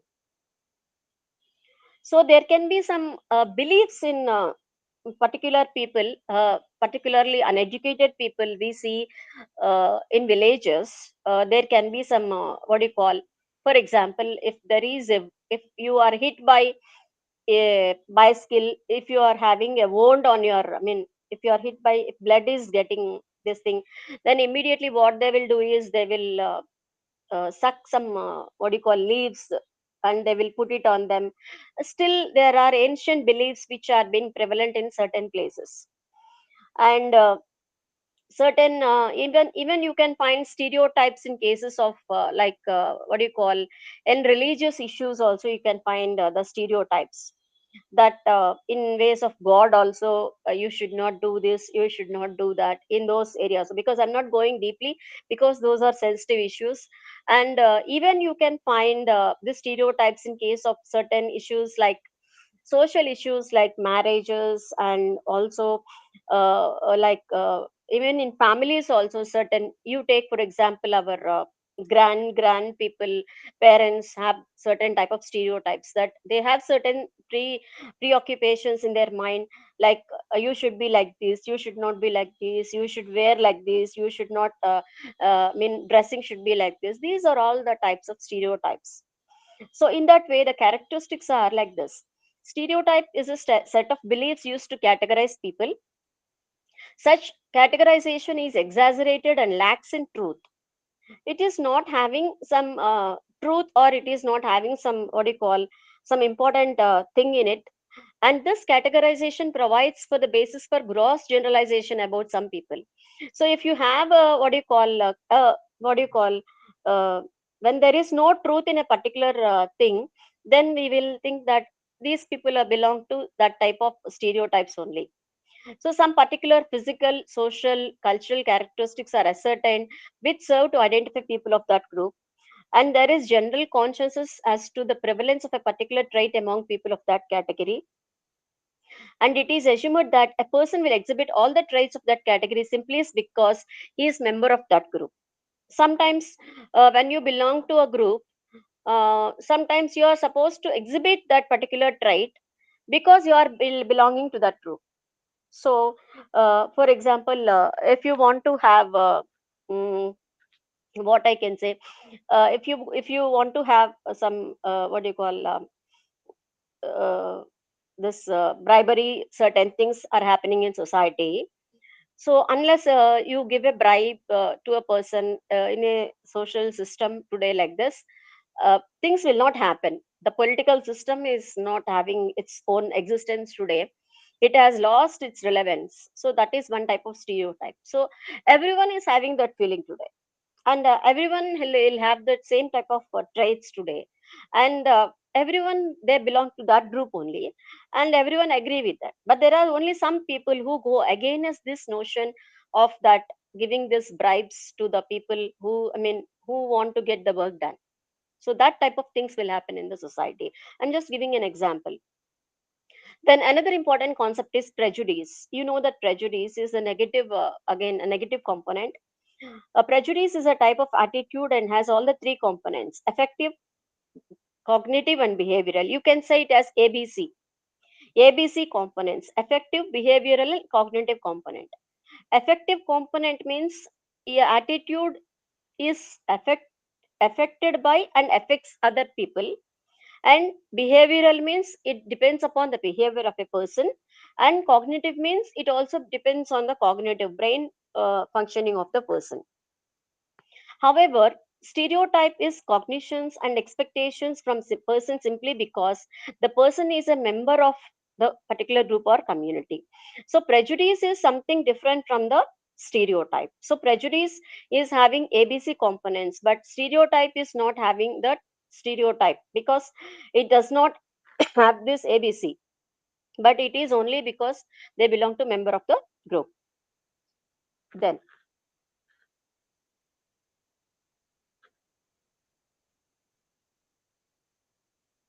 the second unit in this, formation of attitude and attitude change. So whenever there is attitude Ma'am? formation, yes, yes. Ma'am, can you just explain the stereotype and prejudice, the difference? I did not get Yeah, it. yeah. 1 minute, 1 minute. Yes, yes, yes. Stereotype is one thing. So what I can tell you is, see, for example, I should not tell you this.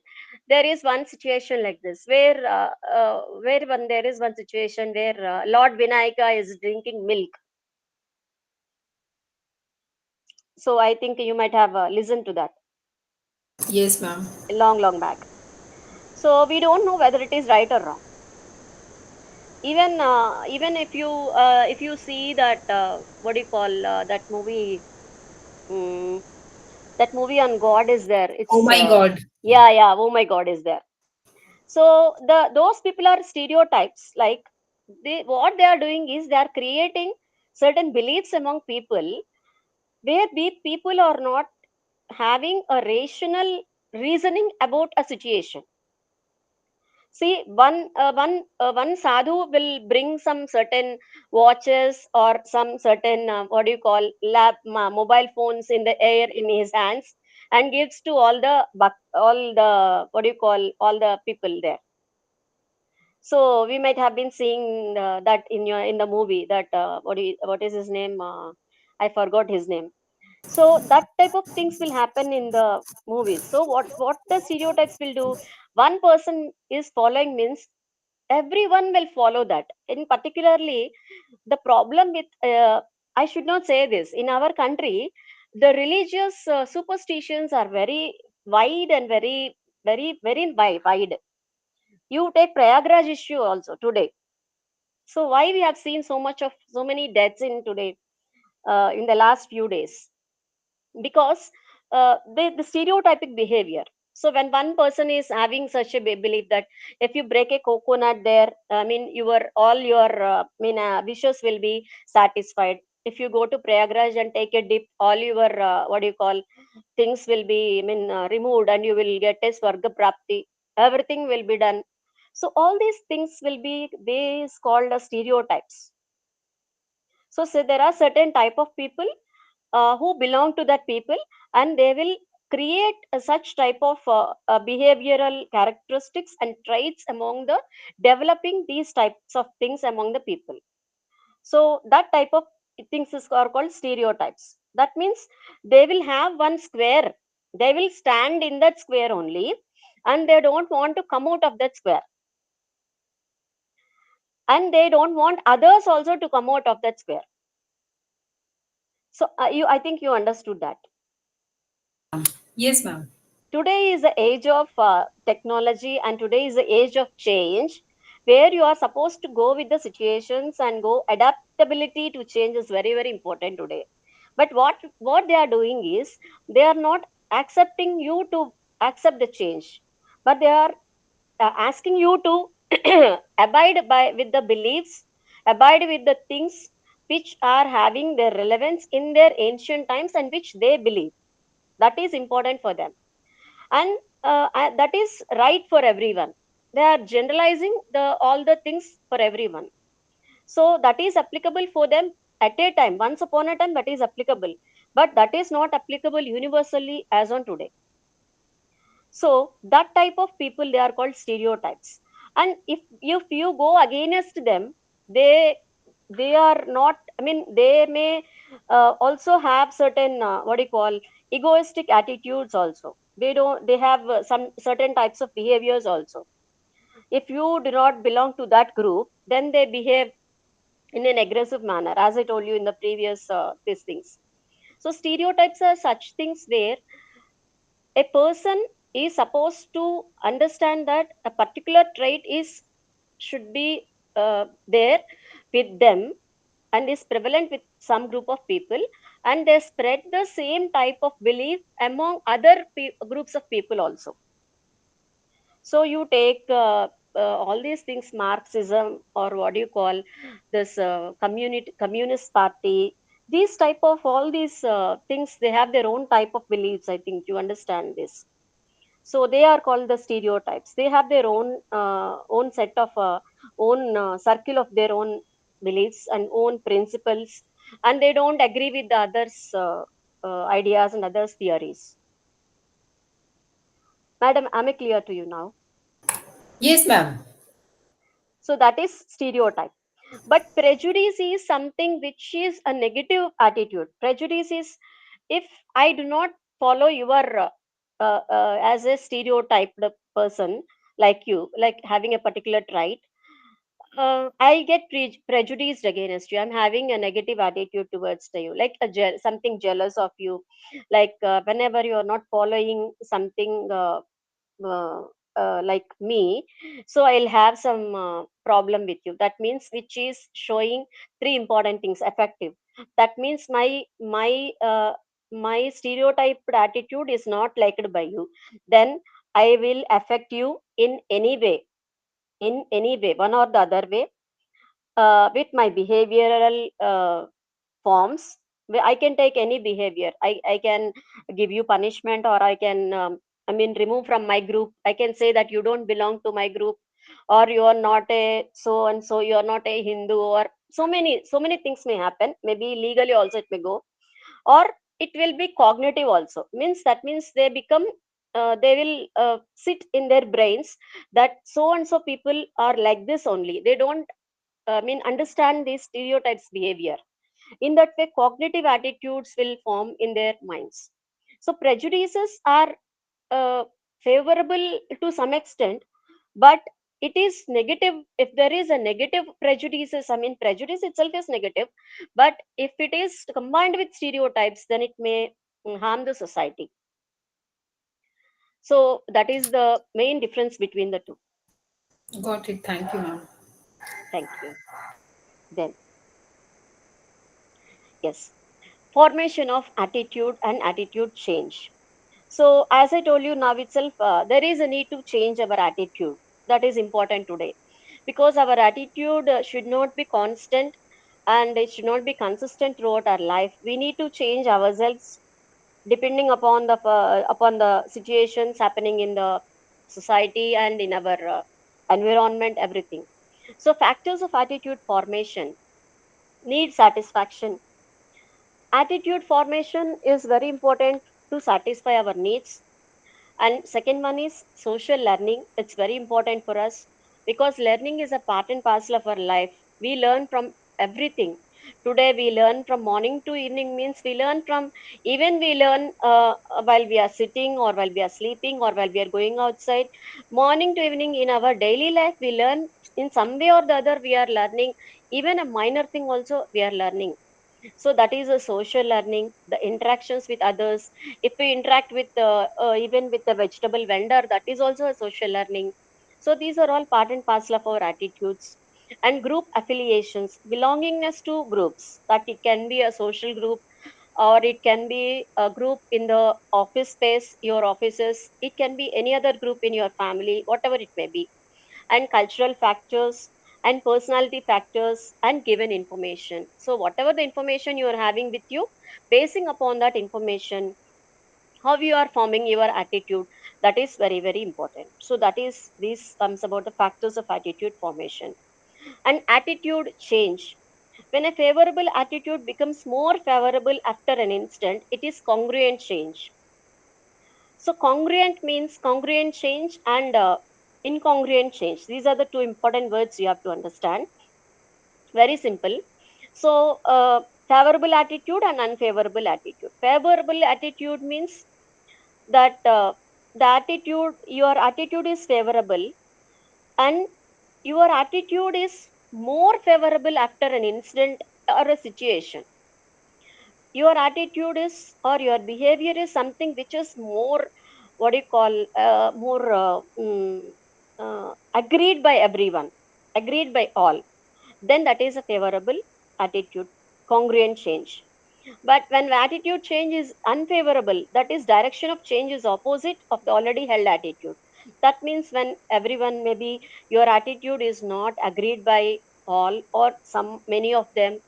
Sometimes people are not accepted by all. Certain sets of people are not accepted by all.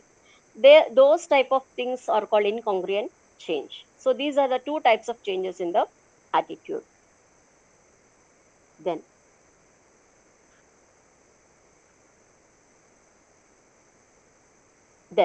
Again, I'll just come to prejudice. Previously, we told about prejudice. Now we'll deal with detail. Prejudice is an attitude that predisposes a person to think, perceive, feel, and act in favorable and unfavorable ways towards a group or its individual members. So, prejudice, I told you already. So, it is an attitude. It is a bent of what do you call a thinking about a person, whether you feel about him in a positive way or in a negative way, about a person or a group, whatever it may be. So, what makes you to think in a favorable or unfavorable way again depends upon your attitude. That is an obvious thing. Second point, prejudice, be it negative or positive, is decidedly an attitude and has all the three components, as I told you: affective, behavioral, and behavioral and cognitive. And prejudice is acquired. Prejudice is acquired means prejudice is not, it is not inborn. It depends upon the situation. It comes with the situation, or it comes with the that particular social attitude. Depending upon your attitude, it comes along with the situation. It is acquired. It is not. It is learned actually. So it is not inborn thing, and it has some emotional overtones. Prejudice is having some emotions also. Emotional overtones means sometimes prejudices are followed by certain emotions of maybe a joy, or maybe sorrow, or maybe what do you call, anxiety, whatever it may be. So that emotions will be there depending upon the situation. And sometimes prejudices are irrational also. They are not rational. Sometimes they are rational, but sometimes they are irrational. And prejudices is functional. Functional means it is there, it functions in every human being as per their attitude. And prejudice has no connection with reality. I can say it is intangible. We cannot see the prejudice. Prejudice has no connection with the reality of the situation. So because it is acquired, and it is having its emotional overtones, and because it is irrational, so we can say it has no connection with reality. You cannot connect with both with the reality and the prejudice. And as you asked previously, types of prejudices, I told you: racial prejudice. See, some types of races, as we have seen in history, we have Britishers have ruled us for a long time. That is one example for racial prejudices. Gender or sex prejudice, that is the what do you call, the domination of the men over female, that is male over female, that has been seen for a long time. That is one type of prejudice. Caste prejudice. See, the upper classes of some castes are being treated as the upper classes. And language prejudice. Certain languages are considered to be the topmost languages and has been given more importance and more priority when compared to other languages. And religious prejudices. Certain religions are are supposed to be more superior religious when compared to other religions. These are all different types of prejudices we see in the society. Then, next one, manifestation of prejudice. So, if there is some prejudice with you, I mean, if an individual is, showing a behavior of prejudice, an act of some, you can name it as jealous, for example, jealous, or a negative feeling. For example, we take negative feeling. So when you have a negative feeling, what you will do generally? The first technique is withdrawal. Withdrawal means, it means moving from the object of prejudice. When you are having some negative attitude, I mean negative feeling with that, what you will do? Immediately, we will move from that place of the thing which you don't like. For example, religious prejudices. I already told you in the previous thing. So if one religion is there, if one religion and is other religion people are sitting in one place, then the other person may not like this religious person. So he may move from that place and he will sit in another place. That is withdrawal. That is withdrawal from that situation. Then avoidance. keeping away from the social situation where the object of prejudice may be present. You avoid those situations where you feel that prejudice are present there. When you see certain prejudices like caste prejudices, so you take for certain types of castes are there, you don't want to go with them, you avoid those type of people and you don't do friendship with those type of people. As I told you, upper class of people, upper religions, those type of people, they show certain type of I the next one is coming, that is discrimination, showing discrimination. Discrimination involves biased behavior against the object person of prejudice. So you are showing discrimination against other person means, for example, you see um, in a class, for example, in a class, a teacher may show a discrimination between students. See, why? Maybe a teacher belongs to one particular type of religion and she doesn't want to, be happy with other types of religion. So she'll be very comfortable only with that type of same type of religious students only. That is one discrimination. So she will not give more marks to them. She will give more marks to them and give less marks to other people. In that way, you might will be seeing all these types of things in our society. And lynching is also this type of thing only. It involves behavior aiming at causing physical hurt or injury to the object person of prejudice. You take the same example only, teacher example only. If the teacher doesn't like a person who is not of the same thing, or who is not, who is not white in color maybe, or who is not talking properly, or who is not, writing properly, maybe she doesn't like him for some reason or the other, then she will give physical punishment, physical injuries. And many instances are, we are seeing this many instances today in our newspapers also today. Teachers are hurting the students like anything, and punishing them and beating them and what not. They are creating so much of violence with the students, maybe because of, I don't know, maybe because of the pressures from the management or whatever it may be. And inherent prejudices are also prevalent among the teachers. It's, I'm not blaming teachers here, but it is one of the possibility of having the manifestation of prejudice here. And extermination, it is an extreme form of prejudice. It is aimed at removing the existence of object person of prejudice. So we want to remove him. We don't want to we want to, see him, so we don't want to we remove him from our what do you call, from our mind or from our understanding. We don't want to see him, or we don't want to utter his name also. That is, we remove from our brain itself. That is another extermination. So that is the three, manifestation of prejudice. Then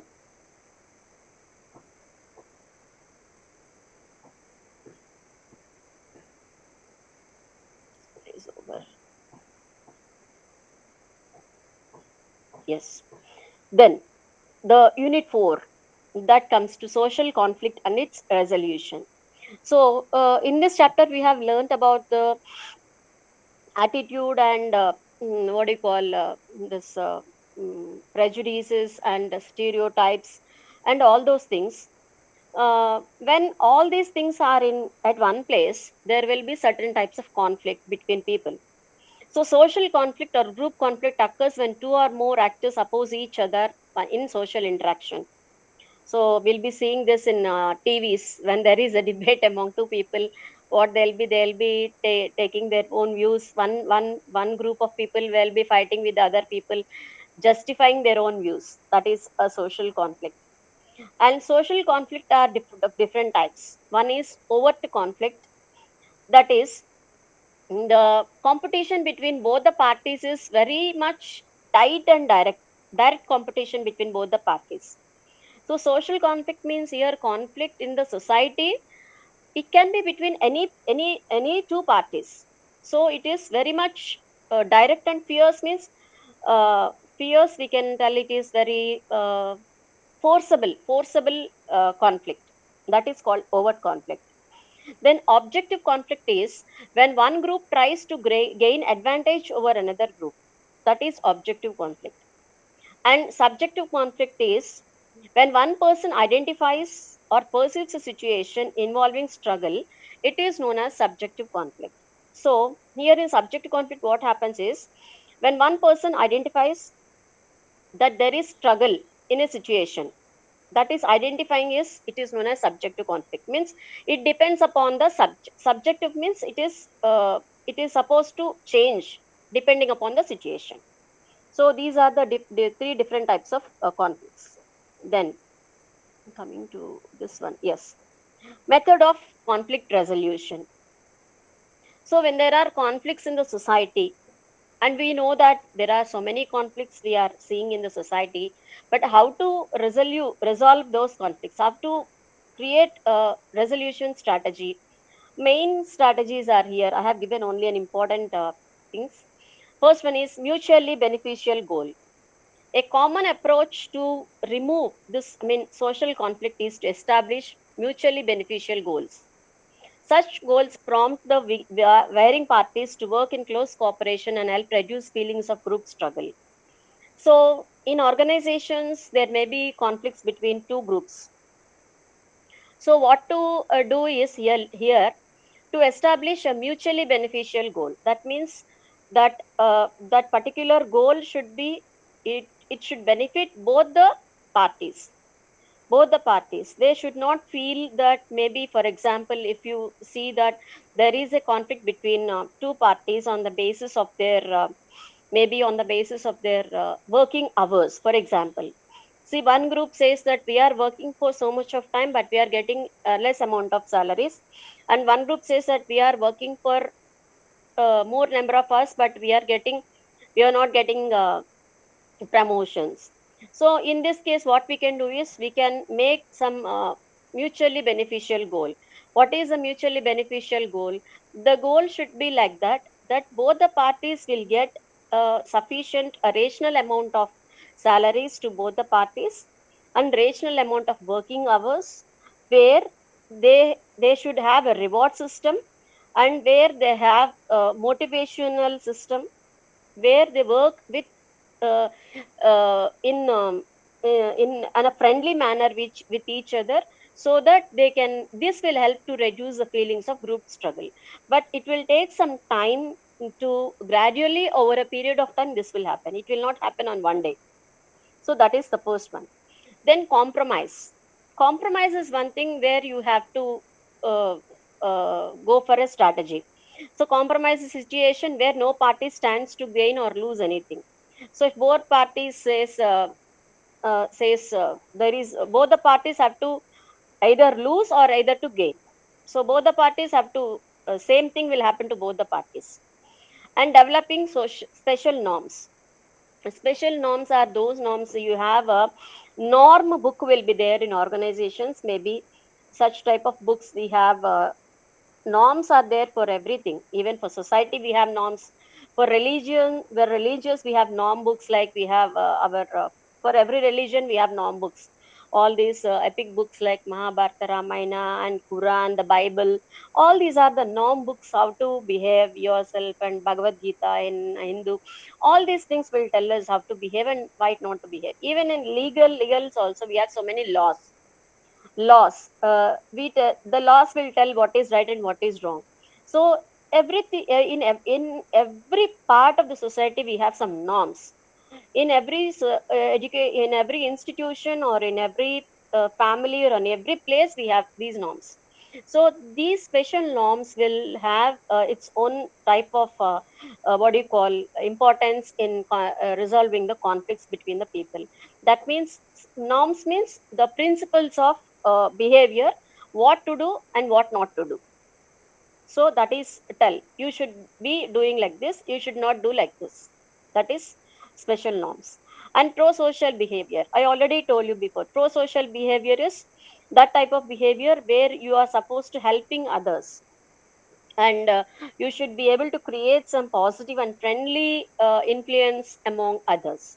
That type of behavior will help to reduce the conflicts. So it's there only in the attitude of a person to improve the, what do you call, conflict resolution strategies. And use of scientific approaches. social psychologists have also given certain scientific approaches for reduction of group conflict. You see this. That is Blake and Mountain strategy, which is this is for your examination sake. I have given this. There are two things here on the x-axis. I mean, you can see on this horizontal axis you have cooperativeness. On the vertical side you have assertiveness. So cooperativeness can be two forms: uncooperative and cooperative. And assertiveness can be two forms: unassertive and assertive. That is, both are opposites. So in the first case, avoiding, the strategy is where both the parties are unassertive or uncooperative. You try to understand these two. Then in the second case, accommodating, where both the parties are cooperative but unassertive. That is another important strategy. And competing means where both the parties are uncooperative and assertive. And the last one, collaborating, is where both the parties are cooperative and also assertive. That is collaborating. So in the middle, there is one strategy called compromising. So compromising requires a balance of these two. That is a balance of cooperativeness and a balance of assertiveness. So these are the 5 important strategies of the conflict resolution. And these are also called win-lose approach, lose-lose approach, lose-win approach. So if there are two parties, one party wins and one party loses. Both the party may lose. One party lose-win also same. And there is another one, win-win approach. Win-win approach is a very simple thing. That is collaboration. That is the highest degree of the conflict resolution. So these are the conflict resolution strategies. I hope all of you understood this unit, my dear friends. Yes, madam. Understood. Yeah. Shall I go to the next unit? Yes, madam. Yes, please. Yes.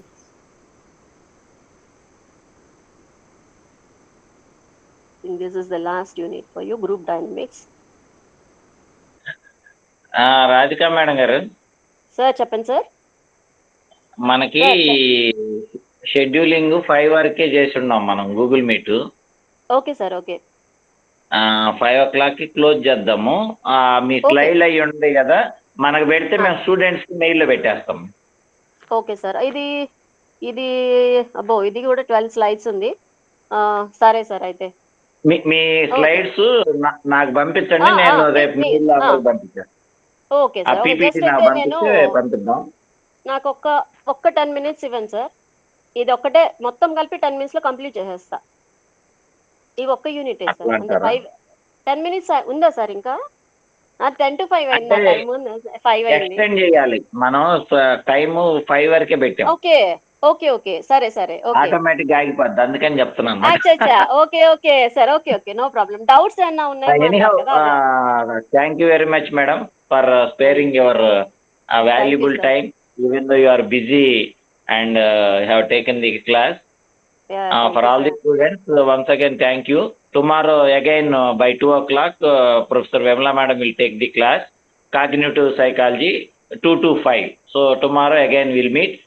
Madam, whatever left over the slides, I will take the PPT and same PPT will forward to all the learners. Thank you.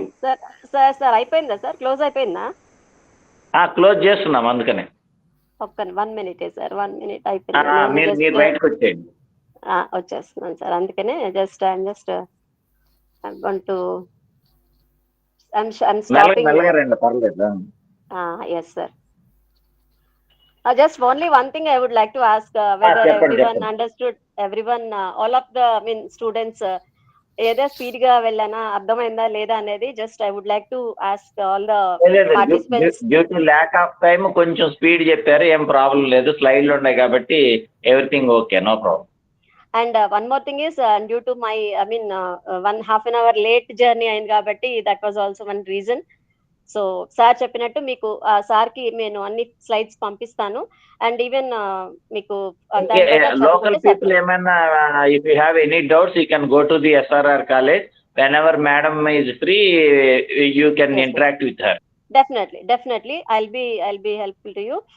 You take the number and you can contact me whenever you want to ask me.